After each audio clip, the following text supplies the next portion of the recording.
Case పెట్టేవు, నేను కాపురానికి పంపిస్తాను అని ఆ మాట అక్కడ తేల్చేసింది తను.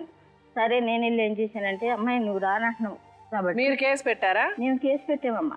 కేసు పెడితే ఏమైంది? ఏం చేశారంటే చిలకలపూడి ఎస్ఐ గారు వీళ్ళిద్దరు వెళ్ళి కేసు పెట్టారండి. ఏమైంది చెప్పరా? సడన్ గా కేసు పెట్టారు వెళ్ళిపోయారు, ఇట్లా కాదమ్మా. అసలు మీరు పెళ్లి చేసిన దగ్గర నుంచి అది చెప్పండి, మొత్తం అసలు గొడవ ఎట్లా స్టార్ట్ అయ్యింది చెప్పండి. తమ్ముడికి తొందరగా పెళ్లి చేసేద్దాం రా అంది. సరేలేమ్మా మంచి సంబంధం చూసాక చేద్దాము అన్న.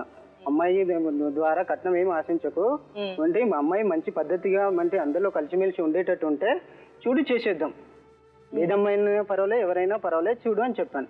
సరే ఒక సంబంధం చూసింది, సరే చూడమంది. సరే వెళ్ళాము, చూసాము. వాళ్ళ 5 ఆడపిల్లలు. ఆమె మంది వాళ్ళ ఆమె నేను కట్నం ఇస్తానండి. ఎంత ఇస్తారండి అన్నాను. అంటే 30,000 ఇస్తానండి. ఆమె ఏ విధంగా ఇస్తామని నేను అడిగాను. అంటే నాకు ఇల్లు ఉంది, ఇల్లు అమ్మేసి 5 పిల్లలకి అంటే వరకట్నం కింద ఎంతో కొంత ఇస్తానండి. నేనన్నాను అప్పుడు ఇల్లు ఏమి అమ్మొద్దమ్మా, నీకు ఎంత తోస్తే అంత ఇచ్చేయి. నువ్వు ఇల్లు అమ్మేసుకొని ఆడపిల్ల గలదానివి వేరే రెంట్లో ఉంటే చులకనగా చూస్తారు, నువ్వు నీకు ఎంత తోస్తే అంత ఇవ్వని చెప్పాం. సరే తీరా చూస్తే పెళ్లి రోజున 3,000 ఇచ్చిందండి. అక్కడికి వీళ్ళందరూ గొడవ పెట్టుకున్నారు. గొడవ పెట్టుకుంటే నేను సర్ది చెప్పాను, అంత గొడవలు అనవసరము, పోనీ ఇక్కడ దాకా వచ్చింది, ఆడపిల్లని అవమానం పరచొద్దు, పెళ్లి చేసేద్దామని ఎంతో కూడా పెళ్లి చేసామండి. పెళ్లి చేసిన తర్వాత తమ్ముడు ఏమంటే మచిలీపట్నంలోనే ఉన్నాడు, తమ్ముడు ఏమంటే అమ్మాయి ఇద్దరు అక్కడ ఉన్నారు. అమ్మాయి ఏంటి ఉద్యోగ రీతి హైదరాబాద్ వచ్చింది.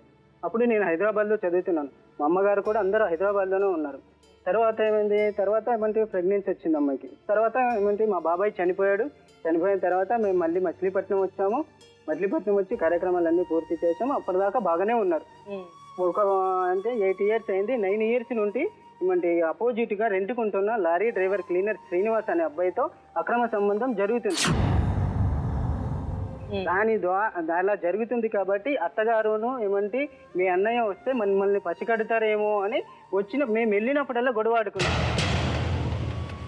ఏదో ఒక గొడవ పెట్టుకుంటే నేనన్నాను, అరే నువ్వు వెళ్ళొద్దు నేను వెళ్ళొద్దు, మనమే దూరం ఉందాం, వాళ్ళు మొగుడు పిల్లలు ఒక చోట ఉండని, వాళ్ళే హ్యాపీగా ఉండని అని మేము వదిలేసిన తర్వాత బాగానే ఉన్నారు. పెద్ద పాప అయింది, చిన్న పాప అయింది. ఒక 1 ఇయర్ తర్వాత వీళ్ళు గొడవ పెట్టుకొని అక్రమ సంబంధం వెళ్ళిపోయింది. మిమ్మల్ని ముందు నుంచి రానిచ్చేది కదా? మ్యారేజ్ అయిన కాడ నుండి మ్యారేజ్ అయినాక ఒక 1 ఇయర్ 2 ఇయర్ బాగానే చూసింది. 3 ఇయర్స్ నుండి వాళ్ళమ్మ ప్రోత్సాహం, వాళ్ళమ్మ ఎవరిని కాపురం చేయనియదు. 5 కూతుర్లు ఉన్నా ఏ కూతురికి ఒక్క కూతురి కూడా సరిగ్గా సంబంధం చూసి పెళ్లి చేయలేదు. ఎవరిని చూస్తే వాళ్ళని అంటగట్టి పెళ్లి చేసి పంపించేయటమే. అది మంచి చేయడం అనేది తెలియదు. ఆమె పెళ్లి చేసిన తర్వాత కూడా ఒక వస్తువు అనేది కూడా పంపించలేదండి ఇంటి నుండి. అవన్నీ వదిలే, ఇప్పుడు వస్తువులు పంపిస్తారా వస్తువులు పెట్టుకుంటారా అన్నది ప్రాబ్లం కాదు కదా. అవన్నీ కావాలి అని ప్రాబ్లం అంటే అవన్నీ ముందే మాట్లాడుకోవాలి.